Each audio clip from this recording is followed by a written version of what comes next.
November 20th, 1943, Betio Island, Tarawa Atoll. The first wave hits the beach at 0900 hours, and Private First Class James Henderson can already hear the screaming. Not from men, from bullets. They ricochet off coral, off the sides of half-sunken Higgins boats, off the bodies of Marines who never made it past the waterline. Henderson crouches behind a coconut log seawall, lungs burning with salt spray and cordite, watching his squad leader point toward a concrete pillbox 200 yards inland. "That's our target," Sergeant Marcus Webb shouts over the din. "Standard approach, suppressing fire, then grenades." Henderson nods, but his hands are shaking. He's seen what happens when you charge a Japanese bunker with nothing but rifles and grenades. The pillbox squats on the sand like a malignant tumor, its firing slit barely visible, but the Type 92 machine gun inside has already cut down a dozen men.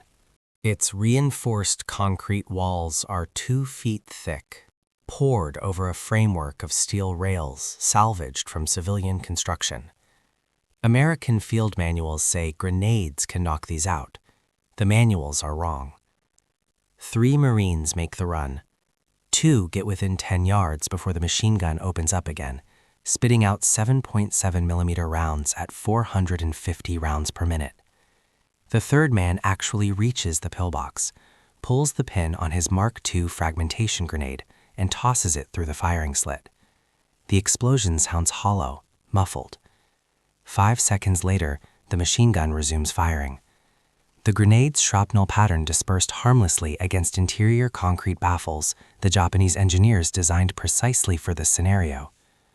"God damn it," Webb mutters. He looks at his flamethrower team, both men already dead on the beach. He looks at the TNT satchel charges they're supposed to use for close assault. Suicide runs in broad daylight. A deep, steady narration with a calm but commanding tone. Slightly gravelly, mature voice that carries the weight of wartime history. Clear, deliberate pacing, never rushed, allowing tension to build naturally. Subtle emotional restraint, controlled intensity during dramatic moments, quieter and reflective during tragic ones. Cinematic, documentary-style delivery with precise emphasis on key names, dates, and actions. A voice that sounds authoritative, historical, and inevitable. Tarawa's defenders have spent a year turning this island into a fortress, and the 2nd Marine Division is learning a brutal lesson. Japanese defensive doctrine has evolved faster than American assault tactics. By nightfall, the Marines control less than 100 yards of Betio. Over 1,000 men are dead or wounded. The pillboxes still hold. In command tents, officers review casualty reports and realize they're facing a strategic nightmare. The Japanese have built over 500 reinforced bunkers, pillboxes, and fighting positions across Tarawa. Standard infantry weapons barely scratch them. Bangalore torpedoes work if you can get close enough, which means crossing kill zones under direct fire. Flamethrowers are effective but have a range of only 20 yards and require 2-man teams that draw concentrated fire. Naval bombardment softens some positions but leaves the deepest bunkers intact. The question circulating among Marine Corps planners becomes urgent. How do you crack a fortress when conventional tactics just feed more bodies into the meat grinder? The answer is already in the inventory, issued to Army units fighting in North Africa, but the Marines haven't fully integrated it yet. It's called the M1 rocket launcher, though everyone who carries it uses a different name. They call it the Bazooka, after a musical instrument from a radio comedy show. 54 inches long, weighs 13 pounds, and fires a 3.5-pound shaped charged warhead. And it's about to change everything. December 1943. Camp Pendleton, California. Corporal Thomas "Red" McKenzie stares at the tube his supply sergeant just handed him, certain there's been some kind of mistake. It looks like a stovepipe welded to a wooden stock with a crude grip trigger and what appears to be a car battery's electrical wire running to a pistol grip. The sergeant reads his expression and grins. "That's your new best friend, Red, the M1 rocket launcher. You're gonna carry it to the marshals." Mackenzie hefts it, 13 pounds, lighter than the Browning automatic rifle he'd been hauling. "What's it shoot, Sarge?" "Rockets, shaped charged warheads, supposed to punch through tank armor, bunkers, whatever. Army boys used them in Tunisia against German panzers." The sergeant pulls out a rocket round from a wooden crate. It's 2 feet long, olive drab, with a pointed nose cone and tail fins that fold out. Velocity is slow, 265 feet per second. A deep, steady narration with a calm but commanding tone. Slightly gravelly, mature voice that carries the weight of wartime history.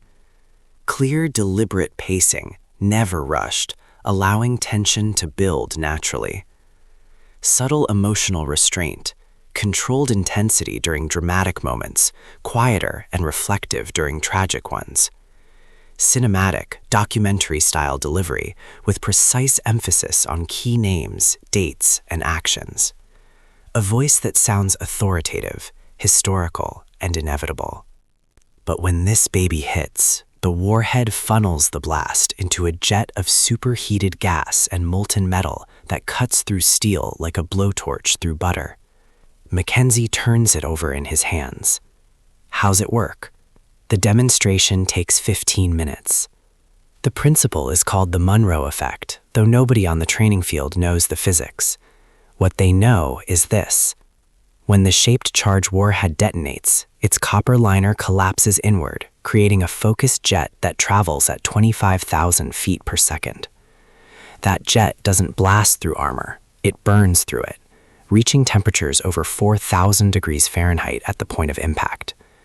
The penetration depth is roughly 3 times the diameter of the cone, which means this 2.36-inch warhead can theoretically pierce 7 inches of rolled homogeneous armor or reinforced concrete. Theoretically. Maximum effective range is 400 yards, the sergeant continues, but you'll mostly be shooting at bunkers from under 100. 2-man crew, gunner and loader. Loader taps the gunner's helmet when the rocket's armed. Gunner aims through the sight, flips this safety, squeezes the trigger. Electrical charge fires the rocket motor, and boom. Just remember, backblast extends 15 feet behind you. Don't fire it in enclosed spaces unless you want to barbecue your loader. Mackenzie practices loading drills for 3 days. The system is simple but requires coordination. Loader kneels behind the gunner, inserts the rocket into the rear of the tube until it makes contact with the electrical terminals, unfolds the tail fins, removes the safety pin, then tops the gunner's helmet. The whole process takes about 5 seconds with a trained crew, 3 seconds if you're fast and the Japanese are shooting at you. But there's skepticism. Marine officers who've been at Tarawa wonder if this thing is just another gimmick. The Army claims it knocked out German tanks in North Africa, but Pacific bunkers are different. Thicker concrete, better angles, interlocking fields of fire. Some infantry veterans call it the trench mortar's skinny cousin. Others nickname crews the Bazooka Boys, with the kind of derision reserved for men carrying experimental weapons into combat zones. The Japanese, monitoring American preparations through intelligence networks and POW interrogations, take note of the new weapon. Their assessment, filed in December 1943, is dismissive. The document classifies the M1 rocket launcher as limited effectiveness against fortified positions. One Imperial Army report mockingly refers to American infantry crews as pipe soldiers, men who believe a hollow tube will break the Emperor's defensive lines. They're about to learn how wrong that assessment is. January 31st, 1944. Red Beach 1, Kwajalein Atoll. The landing Krotz ramp drops at 0932 hours, and Corporal Red Mackenzie hits the water with the bazooka held high above his head. His loader, Private Danny Kowalski, splashes down beside him, carrying a canvas bag with 6 rocket rounds. The water's only knee-deep here. The Navy got the tide calculations right this time, and they wade through 75 yards of lagoon without taking fire. The pre-invasion bombardment has been more thorough than Tarawa. 4 days of naval gunfire and airstrikes. But Mackenzie knows what's waiting inland. The pillbox reveals itself when 3rd Platoon gets within 50 yards. It's set back from the beach, camouflaged with palm fronds and coral rubble, its firing slit angled to rake the approach with enfilade fire. The Type 92 machine gun opens up, kicking up sand geysers in a line that walks toward the lead squad. Men dive for cover behind a knocked-out Japanese truck. Bazooka up. Lieutenant Chen yells, waving Mackenzie forward. This is it, the moment every training officer said would come. Mackenzie low crawls to a depression in the sand, Kowalski right behind him. The pillbox is maybe 60 yards out, point-blank range for a shaped charge warhead. He extends the tube's folding sight, braces the weapon against his shoulder. The machine gun traverses, searching for targets. Bullets snap overhead. Loading, Kowalski shouts. He slides the rocket into the rear tube, unfolds the fins, yanks the pin. His hand slaps Mackenzie's helmet twice. Up. Mackenzie centers the sight post on the pillbox's firing slit. He can see the machine gun's muzzle flash, see the barrel protruding slightly from the aperture. His finger finds the trigger. The electrical contact completes. The rocket motor ignites with a sharp crack and a gout of white smoke. The 3.5-pound warhead streaks across the sand, trailing flame. Impact.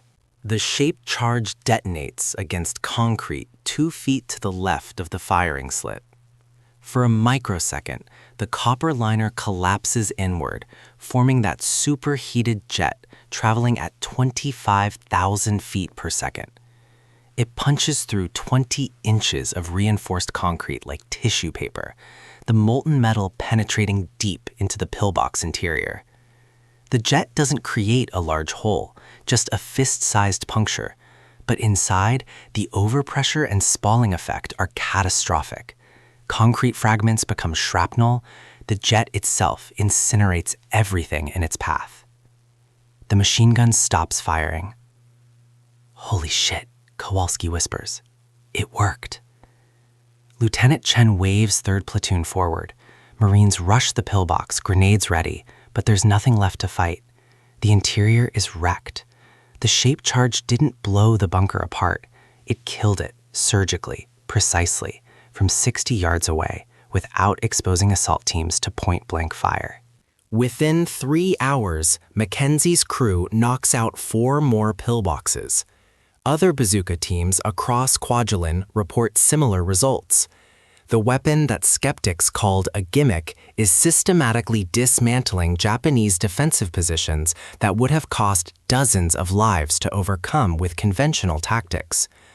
By day 3 of the operation, Marine after-action reports document over 40 bunkers destroyed by M1 rocket launchers.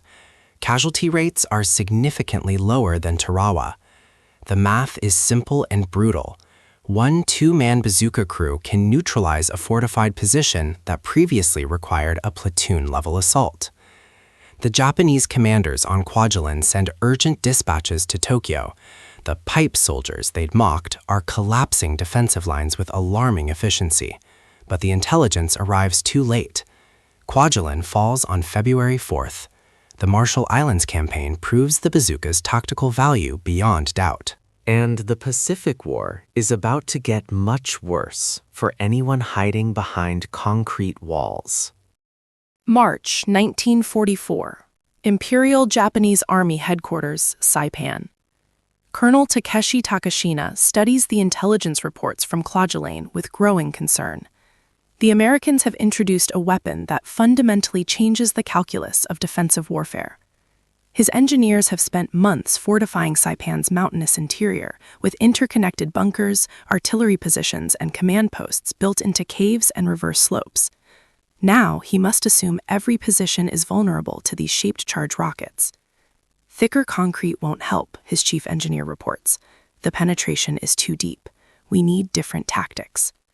The solution is characteristically Japanese. If they can't prevent penetration, they'll multiply the defensive layers. New bunker designs incorporate multiple chambers connected by tunnels, so destroying one firing position doesn't neutralize the entire complex. They add more camouflage, better concealment. Some positions are built with double walls separated by air gaps, theoretically dispersing the shaped charge jet before it reaches the inner fighting position. Artillery and mortar crews receive orders to target American bazooka teams specifically. Those two-man crews represent disproportionate threats. But the real adaptation is tactical. Japanese commanders begin planning immediate counterattacks the moment a pillbox falls. If Americans cluster around a destroyed bunker, mortar fire catches them exposed. If bazooka teams advance too far ahead of their infantry support, infiltrators attack from concealed spire holes. The doctrine becomes, accept that some positions will fall, but make the Americans pay for every yard with coordinated counterfire. June 15, 1944, Green Beach, Saipan. Sergeant Mackenzie, promoted after Kwajalein, leads his bazooka section ashore with the fourth wave. Saipan is different from the atolls. The beaches give way to cane fields, then hills, then mountains honeycombed with defensive positions. The Japanese have had time to prepare. His first target appears within minutes of landing, a concrete bunker controlling the beach exit road. Mackenzie and Kowalski move into position, load, fire. The rocket streaks true, detonates against the bunker's face. But this time the machine gun keeps firing. A second shaped charge round, then a third. The bunker finally goes silent, but Mackenzie realizes the walls are significantly thicker than Kwajalein, multiple hits required. They're learning, Kowalski mutters, loading another rocket. As they advance inland, the pattern repeats. Japanese positions are deeper, better concealed, mutually supporting. Destroying one bunker often reveals another 50 yards behind it. Mortar fire starts landing within seconds of each bazooka shot.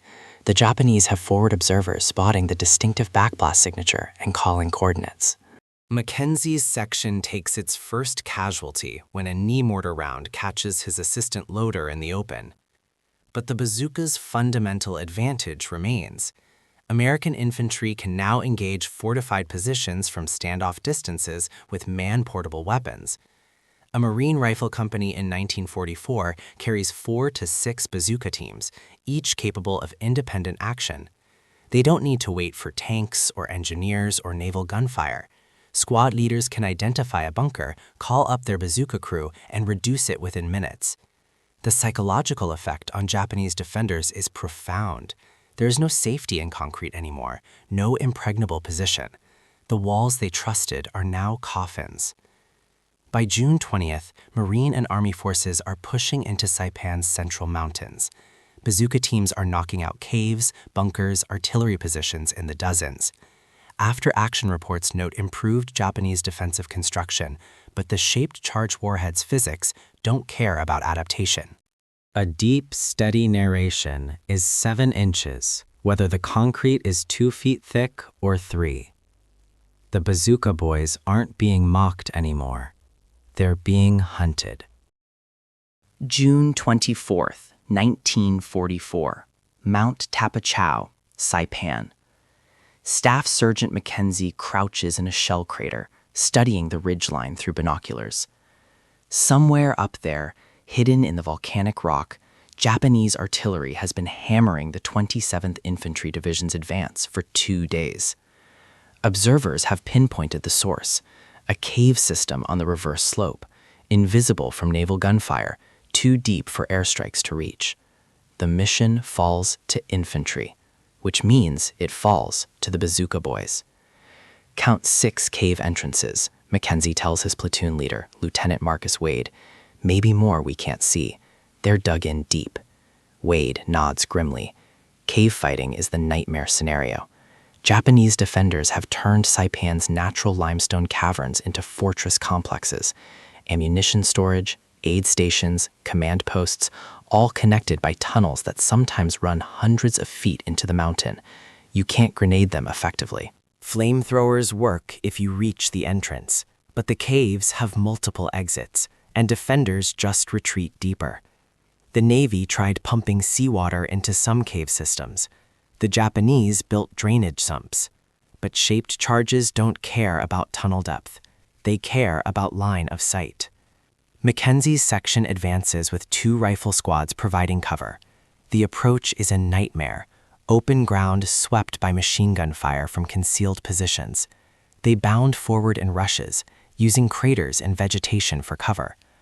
A Type 96 light machine gun opens up from a cave 50 yards upslope. Bullets crack past Mackenzie's head, so close he feels the pressure wave. There, Kowalski points. The muzzle flash is barely visible in the cave's shadow. They slide into a depression. Kowalski already has a rocket out, hands moving through the loading sequence with practiced efficiency. Insert, unfold fins, pull pin, tap helmet. Mackenzie raises the tube, fighting to keep his breathing steady. The cave entrance is a black void, maybe 4 feet wide. He centers the sight post on the darkness, leads slightly right where he saw the muzzle flash. The rocket motor ignites. The 3.5-pound warhead arcs upward, impacts just inside the cave mouth. The shaped charge detonates with a sharp crack that echoes off the stone. The penetrating jet doesn't just punch through. In the confined space of the cave, the overpressure wave becomes a weapon itself. The blast effect amplifies, channeled by the rock walls. Everything inside the first 20 feet of that tunnel experiences pressures that rupture organs, collapse lungs, rupture eardrums. The machine gun goes silent. Next cave, 50 yards left, Wade calls out. The pattern repeats. Identify position, advance under covering fire, line up the shot. Some caves require multiple hits. A deep, steady position takes 5 rockets before the return fire stops. The defenders kept retreating deeper into the tunnel system until a lucky shot caught them at a turn where the shaped charge jet could reach. By nightfall, Mackenzie's section has expended 32 rockets. His hands are blistered from the tube's heat. Kowalski's shoulder is purple bruised from the backblast. They'd had to fire from a cramped position, and the overpressure slammed him against a rock. But the artillery that had been shelling American positions is silent. The caves that seemed impregnable that morning are now tombs. Other units report similar results across the island. The M1 rocket launcher is proving effective not just against pillboxes, but against the entire spectrum of Japanese fortifications. Log bunkers, concrete casements, coral-reinforced positions, cave entrances. The shaped charge warhead reduces them all with mechanical efficiency. Marine and Army units are requesting more rockets, more launchers. Supply officers scramble to meet demand. The Japanese garrison on Saipan sends a final transmission to Tokyo before communications are cut. Enemy possesses weapons capable of penetrating all fortified positions. Concrete defenses prove inadequate. Recommend future defensive doctrine focus on mobile counterattacks rather than static positions.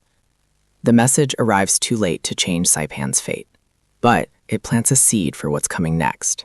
The Nightmare Islands, where Japanese commanders abandon fixed fortifications entirely and turn entire mountains into killing grounds.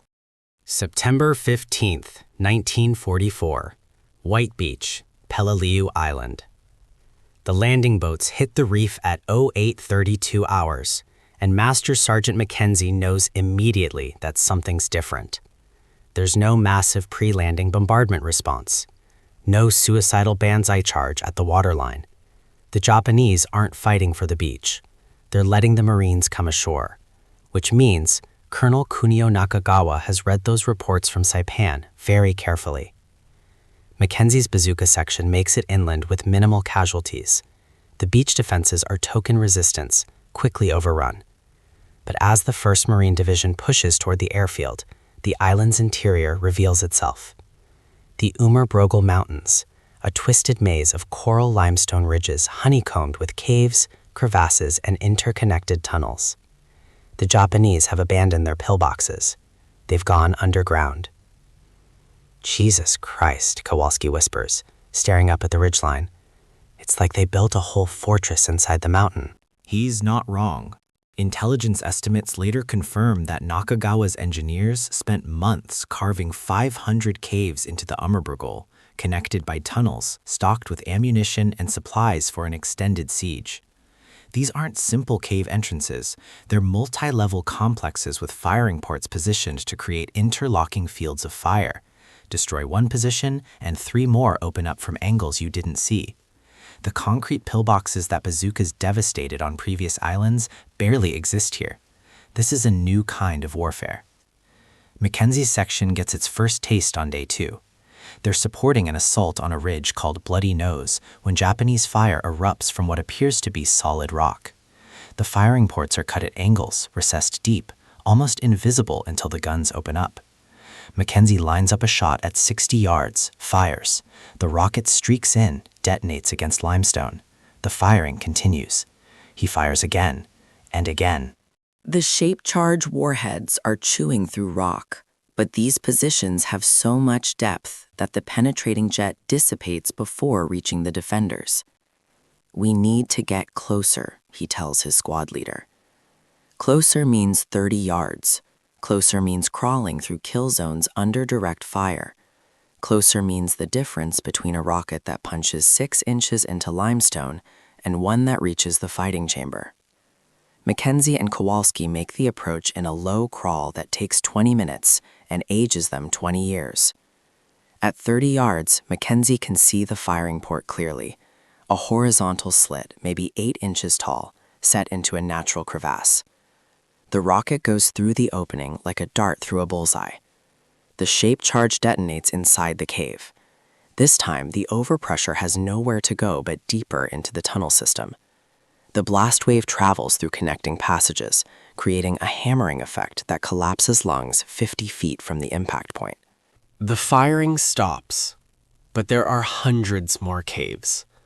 The Marines start calling Peleliu the worst place on Earth. Temperatures hit 115 degrees. Water is rationed.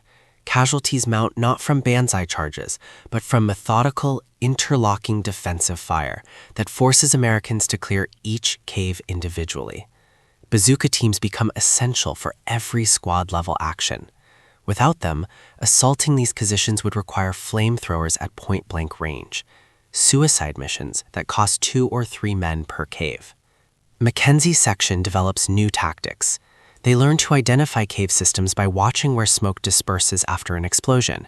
Multiple smoke trails mean multiple exits that need sealing. They learn to aim for the cave's ceiling rather than straight in. The spalling effect from above rains rock fragments that are almost as lethal as the shaped charged jet. They learn that some positions require 10 or 12 rockets to neutralize because the defenders keep retreating deeper into the labyrinth. By September 20th, Mackenzie has fired over 80 rockets. His hearing is permanently damaged from the backblast in confined spaces. Kowalski took shrapnel in the leg and was evacuated. The replacement loader is a kid from Ohio who doesn't talk much and flinches every time they set up a shot. The battle for Peleliu grinds on for 2 months. The island that was supposed to fall in 4 days becomes a 73-day siege. But the bazooka remains the infantry's answer to Nakagawa's fortress. Without it, the casualty rates would have been unspeakable. With it, 2-man teams can engage fortifications that would otherwise require company-level assaults. October 20th, 1944, Leyte Island, Philippines. The upgraded bazooka arrives in Mackenzie's hands 3 days after the initial landings. The M9A1 looks similar to the M1 he's been carrying since Kwajalein, but the differences are immediately apparent. The tube breaks down into 2 sections for easier transport through jungle terrain. The electrical firing system has been improved, fewer misfires in wet conditions. Most importantly, the shaped charge warhead has been refined. Better copper liner geometry means more focused jet penetration. They listened, Mackenzie tells his new loader, Corporal Eddie Vance, running his hands over the weapon. Every complaint we filed, every after-action report, somebody actually read them. The Philippine campaign puts the improved bazooka through its paces in new terrain. Leyte's jungles are dense, visibility limited, approach routes constrained. A deep, steady narration with a calm but commanding tone. Slightly gravelly, mature voice that carries the weight of wartime history. clear, deliberate pacing, never rushed, allowing tension to build naturally. Subtle emotional restraint, controlled intensity during dramatic moments, quieter and reflective during tragic ones. Cinematic, documentary-style delivery with precise emphasis on key names, dates, and actions. A voice that sounds authoritative, historical, and inevitable. Japanese defenders under General Tomoyuki Yamashita have fortified towns, bridges, and mountain passes with a mix of the old concrete pillboxes and the new cave fortress doctrine learned from Peleliu. The fighting becomes a hybrid. Sometimes you're cracking bunkers and rice paddies, sometimes you're clearing caves in the mountains. Mackenzie's section encounters their first significant armor engagement near Ormuk, a Type 97 Chiha medium tank, dug in as a static pillbox with only its turret exposed. The crew has reinforced the position with sandbags and logs, creating what amounts to a mobile pillbox. Standard infantry weapons bounce off harmlessly. Range 80 yards, Vance estimates, already loading a rocket. Mackenzie centers the sight on the turret's side armor. The tank's 57mm gun swivels, searching for the threat. He squeezes the trigger before the gunner can acquire them. The rocket impacts just below the turret ring. The shaped charged jet burns through 30 millimeters of steel armor plate, penetrating into the crew compartment. The internal ammunition storage detonates 3 seconds later, blowing the turret 15 feet into the air. It's the first tank Mackenzie's personally killed, though he knows bazooka teams across the Pacific have been racking up armor kills since North Africa. The M1's 2.36-inch warhead can defeat up to 3 inches of armor plate at optimal angles, more than enough for Japanese light and medium tanks. The weapon that was designed primarily for bunker busting proves equally lethal against armored targets. By December, American forces are pushing into the mountains of Leyte. The terrain becomes vertical, cliffs, ravines, ridgelines, where every approach is exposed to fire from above. Japanese positions are carved into reverse slopes, invisible until you're on top of them. The fighting resembles Peleliu's ridge warfare, but worse because of the vegetation and the rain that turns everything into mud. Mackenzie's section spends a week clearing a single ridgeline complex, 43 separate cave positions, interconnected, mutually supporting. They fire 127 rockets over 6 days. The math becomes routine. Identify firing port, crawl into range, aim, fire, move before counterfire arrives. Some caves take 1 rocket, some take 20. One particularly deep complex requires infantry to advance with flamethrowers after the bazooka opens the entrance. The shaped charge creates the breach. The flame clears the interior. The psychological toll starts showing. Vance develops a twitch in his left eye. Mackenzie's hands shake when he's not actively engaged in combat. The replacement riflemen who join their squad look at the bazooka teams with a mixture of respect and pity. Everyone knows these 2-man crews draw concentrated enemy fire. A deep, steady narration have standing orders to prioritize bazooka teams. Snipers hunt them specifically. Mortar crews wait for the distinctive backblast signature to call in fire missions. But the alternative is worse. Without bazookas, every fortified position requires either a frontal assault that costs lives or a long siege that costs time. The shaped charge warhead has become indispensable to American infantry doctrine. Squad leaders plan assaults around bazooka placement. Company commanders position their rocket launcher teams like chess pieces, covering axes of advance, providing mobile anti-fortification firepower that can respond to targets of opportunity. By January 1945, as the Philippines campaign continues, the M9A1 has proven itself the definitive infantry support weapon of the Pacific War. Over 350,000 have been produced. Specialized ammunition is being developed, white phosphorus smoke rounds for marking targets, practice rounds for training. The weapon that Japanese intelligence dismissed in 1943 has become the primary threat to every defensive position they construct. A deep, steady 1945. Green Beach, Iwo Jima. Master Sergeant Mackenzie hits the black volcanic sand at 0902 hours, and the island immediately tries to kill him.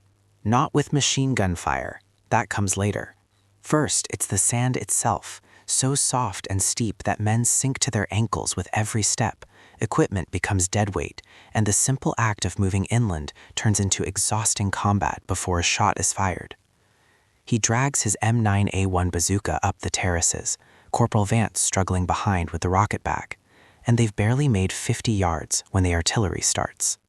Lieutenant General Tadamichi Koribayashi has transformed Iwo Jima into the ultimate evolution of Japanese defensive doctrine. No bonsai charges, no wasted lives defending the beaches. Instead, 11 miles of tunnels connecting 1,500 cave positions, artillery bunkers, and fighting chambers, all positioned for interlocking fire. The entire island is a fortress. And Koribayashi knows exactly what's coming for his fortifications. Beware the American bazooka teams, his defensive orders state. They must be eliminated before they can bring their weapons to bear. Artillery observers will identify them by backblast signature. Snipers will engage at maximum range. Machine gun crews will concentrate fire. The Japanese have been studying the Bazooka Boys for 18 months. Now they're ready. Mackenzie's section makes it to the first airfield by mid-afternoon. The fighting is different here. No visible pillboxes, no obvious bunkers, just volcanic rock and sand. Then a blockhouse erupts with fire from a position nobody saw until the guns opened up. Marines dive for cover. The call goes out, bazooka up. Mackenzie low crawls to a vantage point. The blockhouse is 70 yards out, built into a rise, reinforced concrete covered with volcanic ash for camouflage. He can see the firing slit now, horizontal, maybe 6 inches tall. A deep, steady narration with a calm but commanding tone. Slightly gravelly, mature voice that carries the weight of wartime history. Clear, deliberate pacing, never rushed, allowing tension to build naturally. Subtle emotional restraint, controlled intensity during dramatic moments, quieter and reflective during tragic ones. Cinematic, documentary-style delivery with precise emphasis on key names, dates, and actions. A voice that sounds authoritative, historical, and inevitable. The sight picture is good. Vance loads. The rocket streaks downrange, impacts dead center. The shaped charge detonates. The blockhouse keeps firing. Again, Mackenzie shouts. Second rocket, second impact, still firing. Third rocket, fourth. On the 5th hit, the return fire finally stops. Mackenzie realizes the walls are at least 4 feet thick, double what they encountered on Saipan. Koribayashi's engineers have spent 8 months building positions specifically designed to withstand shaped charge penetration. But physics is physics. 5 rockets deliver 5 penetrating jets. Eventually, the cumulative damage collapses the position from within. It just costs more ammunition and more time than before. The pattern repeats across Iwo Jima. Positions that would have fallen to 2 or 3 rockets on earlier islands now require 6, 8, 10. The Japanese have learned to build depth. Some blockhouses have double walls with sand fill between them. The shaped charge penetrates the outer wall, but the jet dissipates in the sand before reaching the inner fighting position. Bazooka teams adapt by aiming for the same impact point repeatedly, boring through the defenses like a drill. Then the counterfire doctrine kicks in.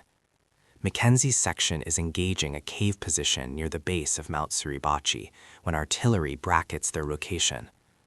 Vance is loading the 4th rocket when the first 150mm shell lands 30 yards away. The blast wave knocks them both flat. Shrapnel hisses overhead. They crawl to new positions, but the Japanese forward observers have marked them. Every time they fire, mortars respond within seconds. They're hunting us specifically, Vance says, hands shaking as he loads another rocket. He's right. After-action reports from other bazooka teams confirm it. Japanese observers are prioritizing rocket launcher crews above all other targets. The backblast signature is too distinctive, too easy to spot. Some teams start firing from behind improvised blast shields made from knocked-out vehicles or engineer bulldozers, anything to mask the signature. Others adopt shoot-and-scoot tactics, never firing more than 2 rockets from the same position before displacing. The fighting for Iwo Jima becomes the bloodiest per-square-yard combat in Marine Corps history. The island is only 8 square miles, but clearing it takes 36 days and costs nearly 7,000 American lives. Bazooka teams are at the tip of every assault. They crack the blockhouses on Airfield No. 1. They blast cave entrances on the slopes of Suribachi. They reduce pillboxes in the island's northern highlands, where Kurabayashi makes his final stand. Mackenzie's section fires 218 rockets during the campaign. Vance takes a sniper round through the shoulder on day 12 and is evacuated. A replacement loader lasts 3 days before shell fragments put him down. The third loader is a former cook who volunteered for combat duty because the casualty rates meant they needed bodies. He's 19 years old and learns the loading drill under fire because there's no time for proper training.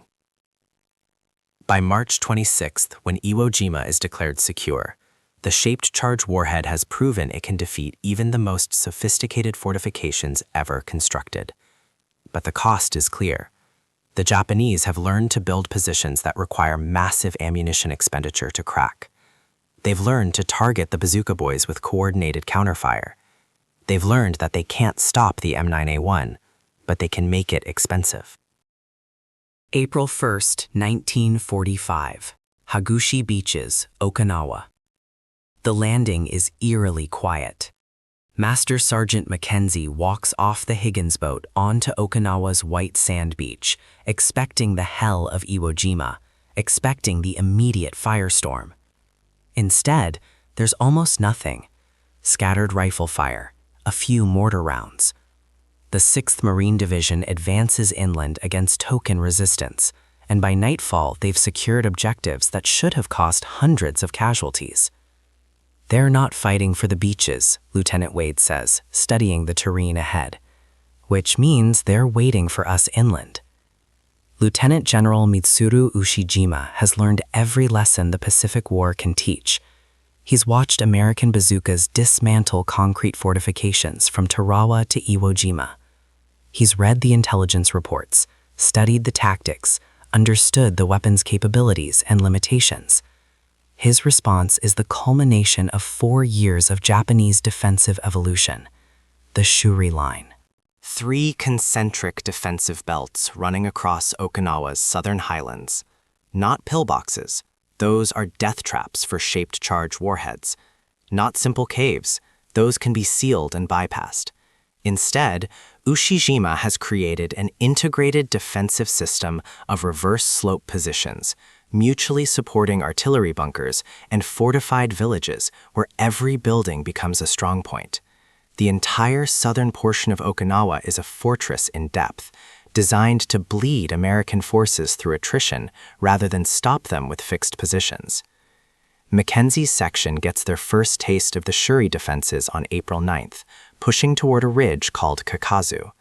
Japanese fire erupts from positions carved into the reverse slope, invisible from the American side, protected from naval gunfire, positioned to create a killing zone in front of the ridge. Marines advance into withering crossfire. The call goes out for bazooka support. But here's the problem. Mackenzie can't see the targets. The firing ports are cut into the back side of the ridge, facing away from the American approach. He can hear the machine guns, can see the muzzle flashes reflected off rock. But there's no line of sight for a direct shot. The shaped charge warhead requires impact to function. You can't lob rockets like mortars. They don't have the trajectory. We need to flank it, he tells Wade. Come at it from the side or behind. The flanking movement takes 3 hours and costs 2 men killed, 5 wounded. But eventually Mackenzie's team gets angles on the reverse slope positions. At 40 yards, he can finally see the cave entrance carved into the back side of Kakazu Ridge. The rocket impacts, penetrates, the position goes silent. They move to the next one, and the next. Each cave requires working around the terrain, finding angles, exposing themselves to fire from other positions they haven't spotted yet. This is what Ushijima designed. Not impenetrable fortifications. He knows those don't exist anymore. Instead, positions that force American infantry to work for every shot, expose themselves for every engagement, spend hours on objectives that should take minutes. The bazooka remains lethal, but the defensive geometry makes it expensive to employ. The fighting for the Shuri line becomes a nightmare that lasts from mid-April through May. Rain turns the terrain into a mudscape where soldiers sink knee-deep. The Japanese counterattack at night, infiltrating American positions, targeting command posts and bazooka teams. Mackenzie's section fights off 3 separate infiltration attempts in 1 week.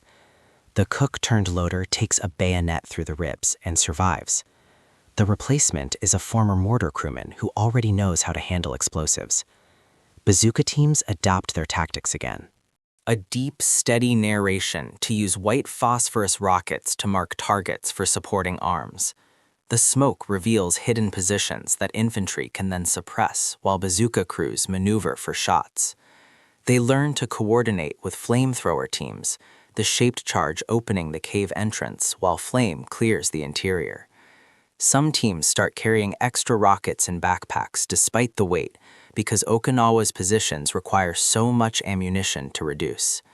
On May 12th, Mackenzie's section is supporting an assault on a fortified village when they encounter something new, a kamikaze pillbox. Japanese engineers have buried a 500-pound bomb under a concrete position, wired to detonate when defenders determine the position is lost. Mackenzie fires 3 rockets into the bunker, standard procedure. The shaped charges penetrate, the return fire stops. Infantry moves forward to clear the position. The bomb detonates, killing 7 Marines in the blast radius. They are booby-trapping everything now, Vance says. He's returned from medical evacuation, shoulders still stiff but functional enough to load rockets. Even their own positions. It's true. Intelligence reports confirm that Ushijima has ordered engineers to rig major positions with explosives, denying Americans the use of captured fortifications while inflicting casualties. The bazooka can breach the walls, but it can't detect buried ordnance. Clearing teams start using mine detectors before occupying destroyed positions. June 18, 1945, Southern Okinawa. The Shuri line has finally collapsed.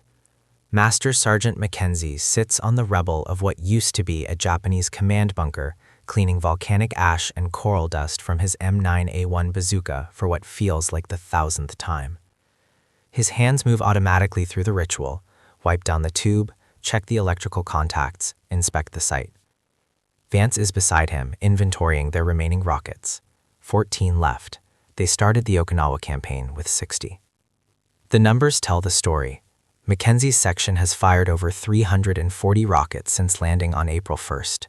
They've reduced an estimated 73 separate fortified positions, caves, bunkers, artillery emplacements, fortified buildings. They've lost 4 loaders killed in action, 7 wounded.